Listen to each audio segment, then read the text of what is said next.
fíjate vos en la información del coronavirus. Si bien se han duplicado los casos en Buenos Aires, el dato estadístico es que ha caído la letalidad.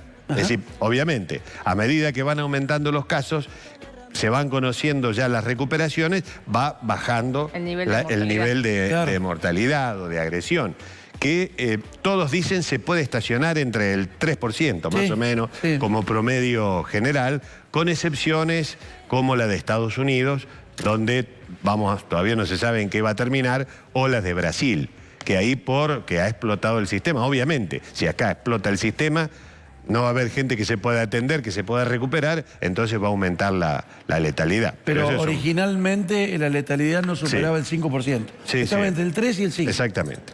Bueno, le pido que preste atención porque vamos a charlar con Rodrigo Quiroga, a quien hemos mencionado nosotros en muchas oportunidades a partir de declaraciones que él ha hecho.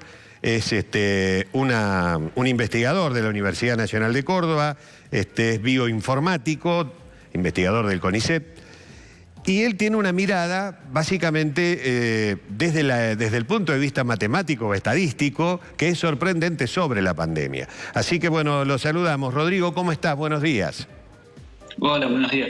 Un gusto charlar con ustedes. Bueno, igualmente, igualmente. Bueno, nos interesa conocer, que nos explique cómo lo estás viendo vos desde tu posición de científico, de investigador, de intelectual, a la evolución de la pandemia. Según lo que yo he podido escucharte y leerte en algunas declaraciones, vos estás viendo como un resultado irremediable de un cruce donde la pandemia va a llegar a generar el caos sanitario en nuestro país, y eso es irremediable. ¿Eso es más o menos así lo que estoy diciendo? No, es totalmente irremediable. Por lo menos quiero creer. Lo que sí digo, lo que yo he estado diciendo es que es inevitable si no hacemos algo al respecto. Está bien. Si no hacemos nada, seguramente vamos a terminar como Chile en no demasiado tiempo, de acá a 30, 40 días. Yo espero que realmente tendríamos una situación muy similar a la de Chile hoy.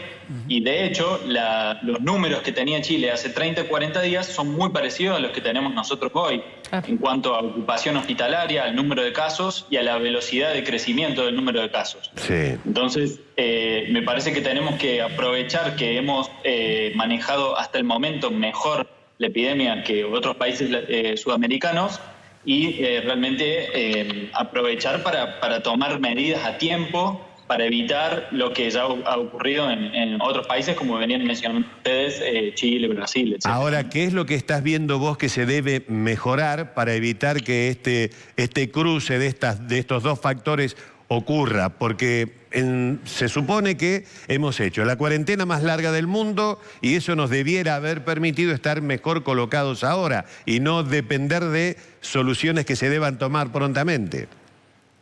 Sí, tal cual. La cuarentena que hicimos fue cambiando su efectividad y eso es importante mencionarlo. En los primeros 20 o 25 días de la cuarentena, la efectividad fue altísima, realmente el acatamiento fue muy, muy alto y eso permitió incluso que los casos comenzaran a bajar en ese momento. Lo que ocurrió luego es que a partir de mediados de abril comienza a aumentar la movilidad de personas, comienza a aumentar el contacto social y eso inevitablemente se traduce en mayor cantidad de casos. La cuarentena fue perdiendo cada vez más efectividad con una movilidad de las personas cada vez mayor y bueno, esto ha resultado en una situación que ya se volvió casi incontrolable en el AMBA, mientras que por otro lado vemos que la enorme mayoría de las provincias tienen una situación muy controlada, con un número de casos muy bajos, con brotes esporádicos que aparecen, pero que rápidamente se controlan a partir de la detección temprana y el rastreo y aislamiento de los contactos estrechos. Claro. Y eso es lo que se está haciendo muy bien aquí, por ejemplo, Rodrigo, en Santa Fe. Rodrigo, por lo que me aprecio de lo que estás planteando, el problema grave lo tenemos en el AMBA, donde ahora hemos visto, si no está mal la información que se publica hoy, en algunos casos está superando el 80% de camas ocupadas. ¿Eso se puede revertir? Se puede revertir si actuamos ya. Y lamentablemente a esta altura es prácticamente imposible poner en marcha un sistema de detección temprana y aislamiento de contactos como el que tenemos en Córdoba, porque la cantidad de casos es gigantesca. Entonces, realmente, a esta altura, si queremos evitar el colapso del sistema de salud, no queda otra que en este momento que volver a una cuarentena más estricta, ¿no? Es decir que volver a lo que están planteando las autoridades, a fase 1, pero mucho más estricta, inclusive, como planteaba Bernie, sin siquiera transporte. Sí, la verdad que no queda otra. Si realmente queremos evitar el colapso del sistema de salud, no queda otra. Y por otro lado es importante que la gente entienda que tiene que acatar esas medidas, porque si no hay acatamiento de esas medidas, por más medidas que se tomen, no se va a poder revertir eso, ¿no? El colaborador. Ahí está. Ahí está. La cuarentena tiene esto, ¿no? Rodrigo, buen día. Hay una frase que dice, un gusto saludarte. Hay una frase que dicen los infectólogos que uno ha escuchado en estos 100 días permanentemente, que hay que hacer los testeos. Creo que Córdoba está bien posicionado en eso. Argentina no tanto, a nivel regional. Digo, ¿los testeos son fundamentales para poder controlar en cierta manera la epidemia, el virus o no? Es solamente un pedacito. Solamente con los testeos no alcanza, porque recordemos Chile, por ejemplo, hacía muchos más testeos que nosotros al comienzo, y sin embargo su sistema de salud está colapsado hoy. Digamos, es solamente un pedacito de las cosas que podemos hacer para intentar ir bajando la velocidad de contagio. La parte más importante es el rastreo de contactos, que se hizo muy bien, por ejemplo, acá en Córdoba y en Santa Fe, y no tanto en el AMBA. En eso hay que mejorar y mucho, y hay que considerarlo realmente una inversión, porque incluso más, además de pensar que todos los internados y los fallecidos obviamente son personas, son vidas humanas que se pierden, pero incluso desde el punto de vista económico creo que conviene invertir en hacer rastreo de contactos, porque cada día de internación en terapia intensiva de una persona cuesta más de 30.000 pesos. Entonces, incluso no es un gasto, sino es una inversión a largo plazo, tanto en vidas como en gasto, ¿no? Claro. Yo lo que veía, y que por ahí entendía el planteo que hacías vos, estaba viendo que la cantidad de días que permanece una persona en terapia intensiva es muy alto. Y también veíamos que llegan como tarde a la atención médica, ya con la enfermedad avanzada. Eso conspira contra el sistema, ¿no? Sí, tal cual. Lo que estamos viendo es que de las personas que se internan en terapia intensiva en el AMBA, solo 1 de cada 3 había sido hisopada previamente. O sea, 2 de cada 3 son hisopadas en el momento en que se internan en terapia intensiva o en los días siguientes. Claro. Y eso es un problema muy, muy grave, porque significa que no estamos ni siquiera pudiendo encontrar los casos más graves de la enfermedad. Para solucionar esto, una de las cosas que se puede hacer es mejorar la definición de caso sospechoso, hisopar un poco más. Y por el otro lado, que las personas tienen que entender que tienen que reportar los síntomas lo antes posible, para recibir la atención lo antes posible, e incluso al aislarse de su familia los está protegiendo de que se puedan contagiar, ¿no? Claro. Esto es muy importante que tenerlo en cuenta, y sí, es sin duda un problema. La diferencia... Perdón, lo que mencionabas de la estadía, esto también es muy importante, porque muchas personas necesitan estar entre 20 y 25 días internados, y entonces las medidas que tomemos hoy para restringir la circulación del virus recién van a impactar en una disminución del número de camas ocupadas de acá a 25, 30 días. Claro. Y eso es muy, muy complicado. Dentro de 30 días ya podemos tener un desastre, por lo cual es urgente que se tomen las medidas lo antes posible. La diferencia la hizo Uruguay, ¿verdad? Siempre nos miramos, nos fijamos, nos asomamos a lo que hizo Uruguay, que hizo testeos masivos. Es decir, no hizo testeos a personas sospechadas que pueden tener la enfermedad o personas que ya estaban con el contagio, sino que hizo un testeo realmente multitudinario. Y creo que eso le dio muy buen resultado al Uruguay, ¿no?